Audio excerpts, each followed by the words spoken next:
donc, tu as pris goût à la mise en scène, à la direction d'acteur, et alors un nouveau projet est né, c'est le Ballon d'Or. Oui, le Ballon d'Or est né pendant que je tournais Blanc des Bains en Afrique. Il m'est venu de faire le Ballon d'Or. Au départ, c'était une série que j'avais imaginée. Je voulais le faire en série. Et je l'ai proposé à une amie de l'époque qui était productrice, Monique Canon, l'ex-femme de Jean-Jacques Canon, réalisateur. Et que j'avais déjà même invité en Afrique avec son mari. Et Monique m'a dit, bon ben, elle avait une production qui s'appelle les Chrysalides Films. Chrysalides, et elle était presque membre de Canal+, hein, parce qu'elle siégeait au conseil d'administration de Canal+, donc elle était bien introduite. Et Monique a beaucoup aimé l'histoire. Elle m'a dit, mais Cheikh, si on en faisait un grand film au lieu d'une série. J'ai dit oui. Elle m'a dit, bon, ben écoute, bon, moi, je te paye pour que tu écrives le scénario et puis tu le réaliseras à une certaine condition que tu me fasses un découpage technique d'abord de tout le film avant que ce soit accepté. Parce que j'avais déjà fait un scénario avec elle qui était Black Micmac. Black Micmac, la réalisation avait été confiée à Thomas Gilou à l'époque. Et donc, cette fois-ci, comme j'ai écrit le scénario, elle m'a dit, bon, je te confie la réalisation. Mais de toute façon, c'est ce que j'exigeais aussi.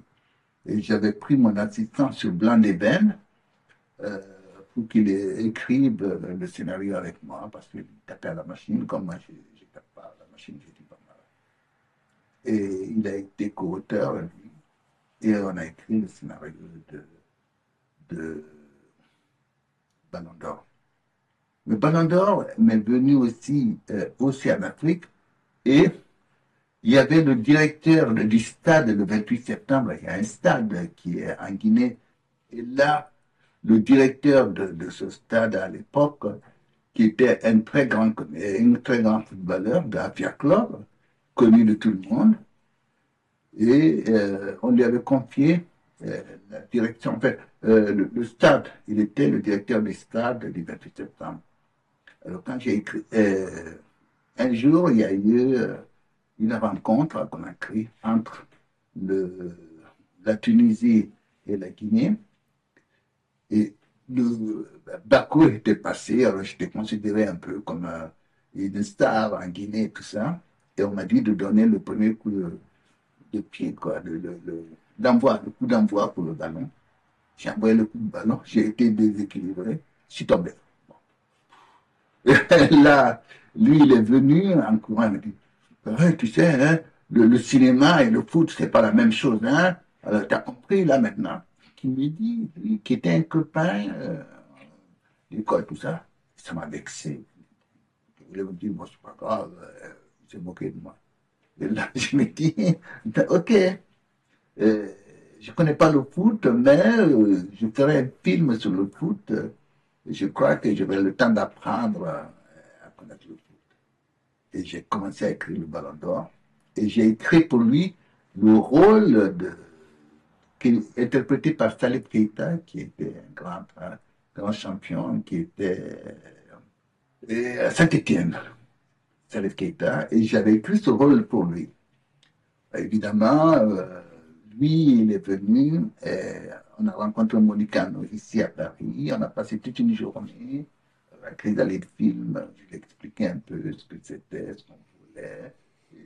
Il avait le rôle du directeur du centre dans le film. Et je sais pas, on comprend, on ne sait pas trop bien la nature humaine. Il est venu, je lui ai dit, bon voilà, tu seras payé en tant que comédien et tu seras conseiller technique aussi pour le foot sur le film, tu auras quand même un salaire assez conséquent. Je dit d'accord. On se met d'accord, on se donne un rendez-vous à Conakry, parce qu'il était le directeur du stade aussi, on utilisait le stade, on payait. Et c'était ton ami d'enfance. C'était mon ami d'enfance, on avait été au collège ensemble et tout ça. Et arrivé là, je ne sais pas qu'est-ce qu'il lui a pris. Il m'a dit, je ne tourne plus, moi, en tant que comédien, je suis entraîneur national, je ne vais pas tourner dans le film. Et c'est en ce moment que j'ai commencé à chercher et je suis allé à Bamako, j'ai rencontré Salif Keita qui a accepté le rôle. Et on a commencé le tournage en Guinée, donc au stade du 28 septembre à Conakry. Et je ne sais pas qu'est-ce qui a pris ce footballeur guinéen euh, qui va dire au directeur, au comptable du stade qui s'appelle Petit Souris, qui était un des plus grands footballeurs aussi, mais euh, comptable. Alors il va dire à Petit Souris, bon, pour la location du stade, la production lui a payé la location du stade. Mais c'est vrai, 100 fois moins que ce qui avait été prévu sur le devis. Alors, tu vois que je ne serais pas gentil de la part de la production, 100 fois moins. Ça aurait été 10 fois encore, ça va, mais 100 fois, bon, c'était de l'escroquerie pour moi, à la limite, quoi. Il accepte cet argent qu'il empoche et il va dire au comptable, bon, moi, je vais voyager, mais laisse-les tourner. Au bout d'une semaine, tu bloques le tournage, tu leur dis de payer. Le comptable du stade vient me voir, me dit, c'est toujours pas payé. Je vais voir donc la production, je leur dis, mais qu'est-ce qui se passe? Ça fait une semaine qu'on tourne et puis vous n'avez pas réglé le problème de la location du stade. Ils me disent, mais si, c'est fait, on a payé et tout. Je dis, ah ben à qui vous avez payé? Ils me disent, tu t'occupes pas de ça, occupe-toi de ta réalisation, tout ce qui est argent, ça me regarde. Je dis, bon, d'accord. Et je vais voir donc Petit Souris, je lui dis, mais Petit Souris, il paraît que ça a été payé. Il dit, en tout cas, pas à moi. Voilà. Mais bon, j'ai dit, on arrête le tournage parce que ça, je ne comprends pas, il faut qu'on règle l'histoire, sinon je ne tourne pas.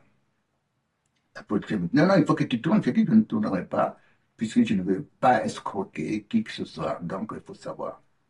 Effectivement, on m'avoue qu'on a payé donc euh, la location du stade à ce comédien directeur du stade qui a empoché l'argent, mais 100 fois moins que ce qui avait été prévu. Euh, il s'est acheté un téléviseur et puis il était parti. Bon, et là, j'ai bloqué le tournage, j'ai dit qu'il faut payer. Et la production disait que non, qu'ils ont déjà payé, qu'ils veulent plus. J'ai dit, bon, maintenant, effectivement, on a payé encore 100 fois moins que ce qui était prévu. Alors, ce qui fait que c'était une goutte d'eau dans le budget de la production. Le fait que quelquefois aussi, il y a des producteurs indélicats qui viennent en Afrique et qui disent, bon, nous, on veut se faire du fric. Et heureusement, le Ballon d'Or, bon, c'est vrai qu'au départ, ça a été un peu difficile, mais ils ont assuré quand même en ce qui les concerne. Et alors, comment tu as recruté le petit? Le petit comédien, avec mon assistant, nous avons commencé à chercher à Paris. On a fait tous les clubs de foot de Paris, Saint-Denis et tout. Et les jeunes comédiens, enfin, les jeunes footballeurs africains qu'on avait trouvés, ils disaient, ah ben non, on ne va pas aller tourner en Afrique. Dans le scénario, il faut jouer pieds nus. Nous, on ne sait pas jouer pieds nus. Et puis, il y a des testeurs de bouteilles. Puis, il y a des serpents. Et disaient les petits Africains. Bon, ben, ils sont nés à Paris. Et, je dis, non, non, ça va être difficile. Là, ça, je dis, bon, ok. J'ai commencé à chercher donc en Guinée. On a dit, bon, si on trouve le comédien en Guinée. Bon, il y avait un problème, c'est qu'il fallait tourner en français et les jeunes là-bas, ne parlant pas français ou peu, c'était assez difficile. Et on a commencé à faire du casting. On a fait toutes les écoles, tous les quartiers, et il y avait effectivement des jeunes footballeurs et tout ça qui étaient très très bien. On a fait Dakar, on a fait le Mali. Je crois qu'on a dû voir 3500 gosses, hein, trouver la personne pour le rôle de Benjamin. Et en visionnant donc la cassette sur le quartier de Conakry en Guinée, il y avait un petit bonhomme tout petit, mais il avait la pêche, il jouait, tout ça. Et on s'est dit, mais il est bien ce petit-là. Mais il est trop petit pour le moment. Et il y avait un autre qui était un peu plus âgé que lui, parce que c'était le grand frère et le petit frère. Donc on a dit, lui, on le prend pour faire le rôle du petit frère. Et l'autre qui était quand même meilleur footballeur, et on va le prendre pour le grand frère. Moi, disons, il y avait à peu près 3 ans d'écart hein, entre au niveau de l'âge. Et c'est ainsi qu'on a fait le casting en Guinée. Et comme les enfants, ils ne parlaient pas français, et c'était assez difficile. Et là, j'ai été obligé, mais j'ai eu l'idée de réécrire le scénario comme une fable. C'est comme un conte. Et une fois qu'on avait recruté tous les enfants avec tout ça, et il y avait un comédien guinéen, je lui ai dit de raconter l'histoire du film dans leur langue. La langue, c'était le Soussou à Conakry, il parle le Soussou, et il leur a raconté l'histoire du film en Soussou. Et il y a une île en face de la Guinée, l'île de Rome, et on s'est exilé là-bas pendant 3 semaines.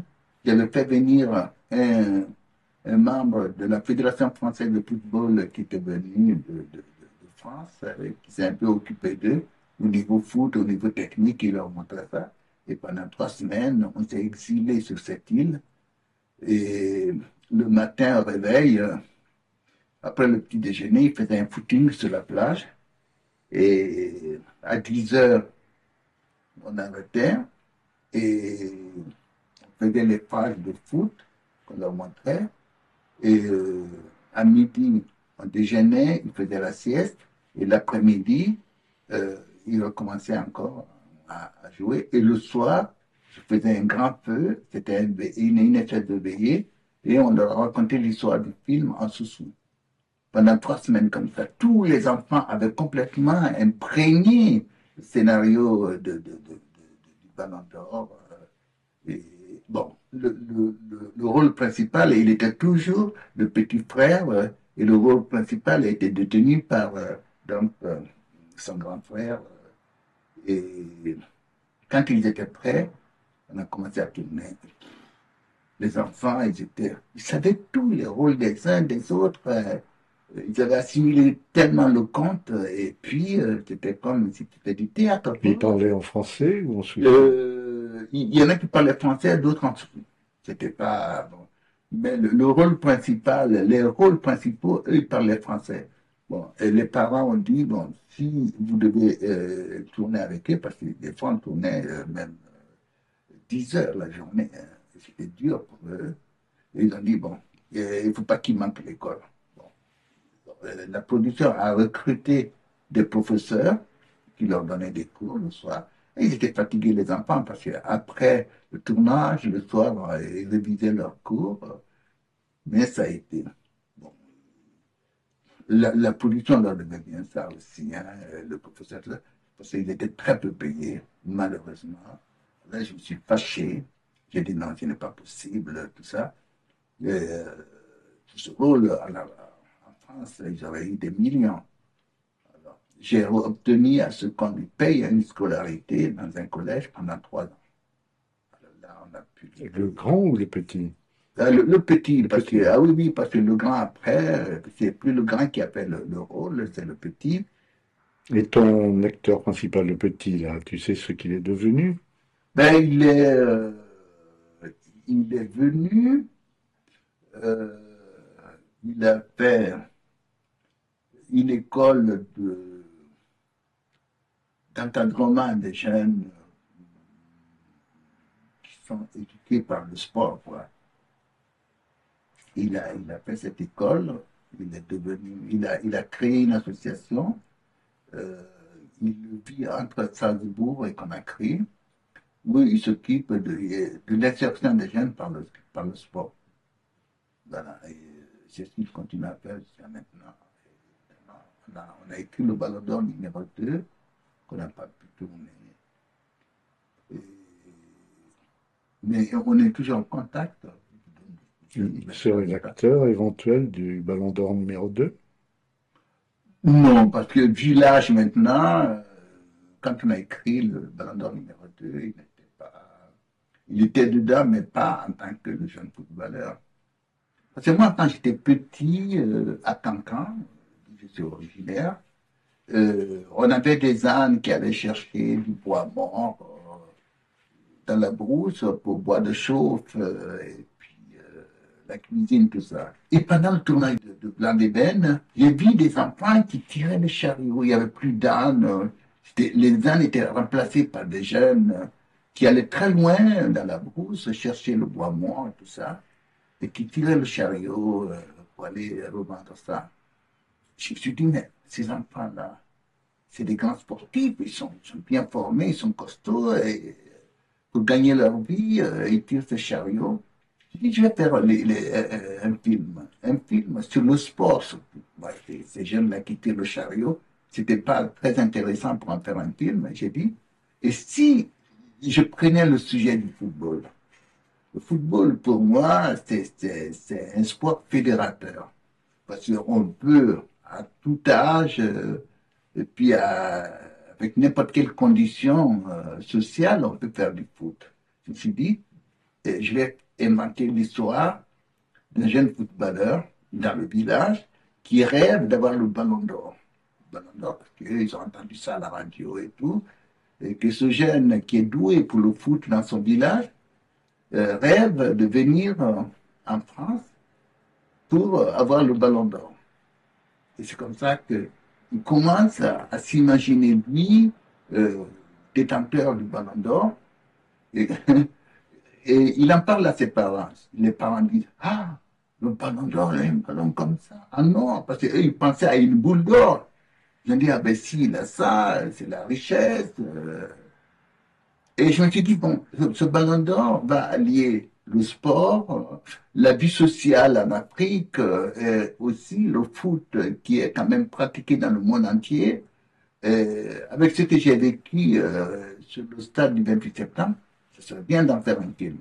Donc l'histoire du ballon d'or, c'est ce jeune garçon dans son village qui rêve euh, d'avoir le ballon d'or et d'être vraiment le ballon d'or africain. Et c'est comme ça qu'il commence à jouer dans l'idée de vouloir partir. Alors donc, il arrive à quitter son village de Makono et il arrive à Conakry, où il rentre dans ce club qui s'appelle le centre. Il arrive dans ce centre-là et c'est que il y a eu quand même pas mal de trafic avec les jeunes footballeurs africains parce qu'il y avait des agents qui venaient chercher les enfants en Afrique, doués pour le foot, qui les amenaient. Et quand ils ne pouvaient pas satisfaire, ils les abandonnaient. Il y a beaucoup d'enfants africains qui ont été abandonnés aussi bien en Afrique qu'en Asie, parce qu'il y en a qui sont partis jusqu'en Indonésie pour par des recruteurs. Et quand ils ne faisaient plus l'affaire, ils les abandonnaient.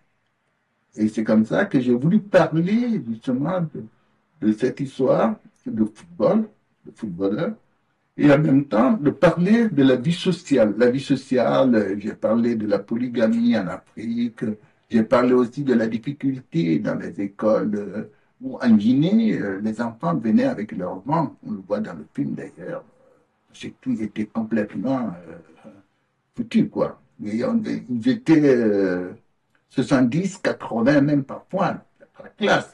Et comment un instituteur pouvait donner des cours avec des enfants aussi nombreux.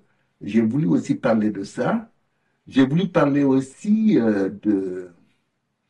du travail des enfants. Dans le film, à un moment, on voit les enfants qui fabriquent les cornes pour faire des lampadaires, des choses comme ça, des abat-jours pour les touristes.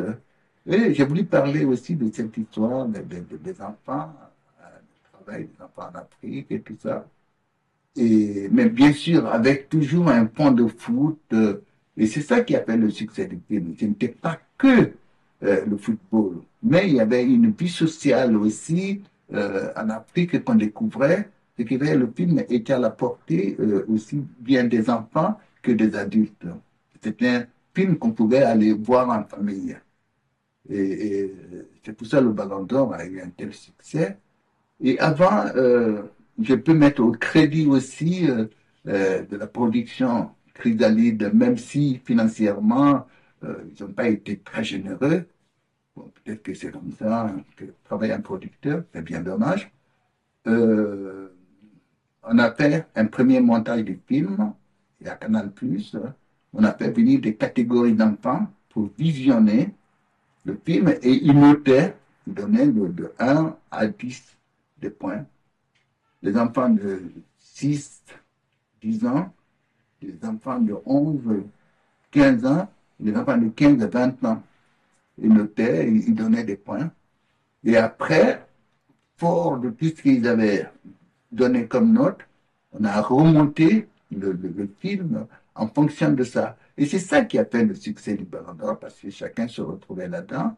Et toutes les générations ont continué à voir ce film. Même à présent, le film est réclamé par pas mal de générations. Et la productrice avait utilisé les scénarios du film comme un bouquin. Mais malheureusement, ce bouquin-là a été signé par quelqu'un d'autre.